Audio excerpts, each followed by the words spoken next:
আমার বিয়ে হয়েছে প্রায় 5 বছর পেরিয়ে গেছে। বিয়ের পর থেকে আমার স্বামীকে আমার বাবার বাড়ি থেকে প্রতি ঈদেই কেনাকাটা করার জন্য টাকা পাঠানো হয়। আমার হাজবেন্ড মানা করতো যে এগুলো কিছু দিতে হবে না, কিন্তু আমার মা বাবা খুশি হয়েই এগুলো দিত। আমার বাবা কিন্তু খুব একটা ধনী না, আমি আসলে খুব মধ্যবিত্ত পরিবারের একটা মেয়ে। তো গত ঈদে আমি আমার হাজবেন্ডকে বলছিলাম যে প্রত্যেক ঈদে তো আমার বাবা মা তোমাকে কিছু না কিছু দেয়, তারা মন খুশি মতো তোমাকে ঈদে কেনাকাটা করার জন্য কিছু দেয় প্রত্যেকবারই। তো এবার আসলে বাবা মাকে আমি কিছু দিতে চাচ্ছি। তো এই ঈদে আমি আসলে বাবা মাকে কিছু দিতে চাই, তুমি আমাকে 5,000 টাকা দাও। 5,000 যদি তোমার সমস্যা হয় তুমি আমাকে 2,000 টাকা দাও, আমি 1,000 টাকা দিয়ে আমার বাবাকে একটা পাঞ্জাবি কিনে দিব, আর 1,000 টাকা দিয়ে আম্মাকে একটা শাড়ি কিনে দিব। এটা আমি অনেকদিন ধরে ইচ্ছা করতেছে, কিন্তু তোমাকে সেভাবে বলার সাহস পাই না। তো অনেকগুলো ঈদ তো বাবা মা তোমাকে দিয়েছে, তুমি যদি এবার দিতে তাহলে আমি বাবা মাকে এগুলো গিফট করতে পারতাম। আমার কথা শুনে আমার হাজবেন্ড আমাকে উত্তর দিল, তুমি কি ইনকাম করো? তুমি কি টাকা কামাও? নিজে চাকরি করো? হাজবেন্ডের এই কথা শুনে আমি মুচকি একটা হাসি দিয়ে তাকে বললাম, তুমি এই কথা কেন বলছো? আমার চাকরি করতে হবে কেন? আমি ইনকাম কেন করব? আমি তো তোমার ভালোবাসায়, তোমার ইনকামে তো চলি আমি, তুমি তো আমাকে সমস্ত কিছু চালাও। তখন আমার হাজবেন্ড আমাকে বলে, তাহলে এখন চুপ থাকো। যদি নিজে ইনকাম করতে তাহলে বুঝতে পারতে ইনকাম করা কতটা কষ্ট আর বাস্তবতা কতটা কঠিন। আরে আমি কি তোমার বাপ মাকে একবারের জন্য বলছি যে ঈদের মধ্যে আমি মার্কেট করব, টাকা পাঠান? একবারও আমি বলছি তোমার বাপ মা আমারে দেয় কেন? তোমার বাবা মা তো আমাকে খুশি হয়ে দেয়, এখন আমারও কি তার পরিবর্তে দিতে হবে নাকি? এরকম চুক্তিনামা কোথাও করে রাখছো তুমি? আমি করছি কখনো, নাকি তারা করছে?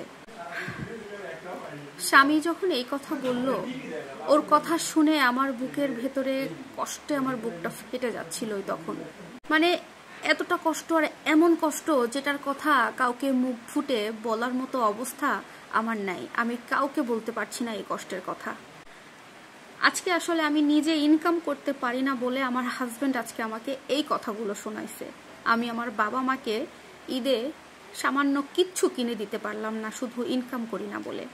আজকে যদি আমি ইনকাম করতে পারতাম তাহলে হয়তো আমার হাজবেন্ডের কাছে এই কথাগুলো আমাকে শুনতে হতো না।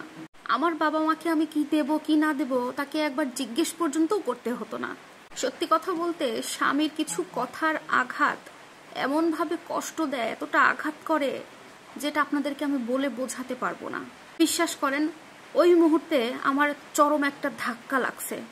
তখন আমি নিজেকে বুঝিয়েছি, আমার তো স্বামীই সব, স্বামী তো আমার সবকিছু, তাই না? তখন আমি আমার স্বামীকে বুঝিয়ে বললাম, দেখো আমি তো সেভাবে তোমাকে কিছু বলি নাই, আমাদের বিয়ে হয়েছে 5 বছর, আমি তো এমন না যে প্রতি বছর তোমাকে বলি যে তুমি আমার বাবা মাকে দাও। আমাদের বিয়ের 5-6 বছর হয়ে গেছে, তাই তোমাকে আমি আজকে এই কথাটা বললাম। তুমি যেমন তোমার বাবা মাকে দাও ঈদে, আমার কি ইচ্ছে করে না মেয়ে হয়ে আমার বাবা মাকে সামান্য কিছু দিতে? তাই চিন্তা করলাম নিজেকে কিছু একটা করতেই হবে। আমার বাবা মায়ের জন্য না, আমার নিজের জন্য হলেও করতে হবে। নিজে ইনকামের মধ্যে একটা আলাদা শান্তি আছে, আলাদা আনন্দ আছে। তাই যত কষ্টই হোক নিজে ইনকাম করাটাই আমি মনে করি ভালো। কারণ কি, পৃথিবীতে সব স্বামী স্ত্রী না ভালো মনের হয় না। কিছু কিছু এমন স্বামীও আছে, স্ত্রী যদি কোনো ইনকাম করতে না পারে সেই স্বামী তার স্ত্রীকে কোনো মূল্যায়ন করে না। এই কথাগুলো কিন্তু আমাদের স্বামী স্ত্রীর কোনো কথা না, আপনারা আবার ভুল ভাববেন না। এই কথাগুলো আসলে আমাদের সমাজের একটি ব্যর্থ নারীর একটা জীবনের গল্প। আপনাদের সাথে শেয়ার করলাম। আপনাদের ভিডিওটা কেমন লাগলো অবশ্যই আমাকে কমেন্ট করে জানাবেন। আল্লাহ হাফেজ।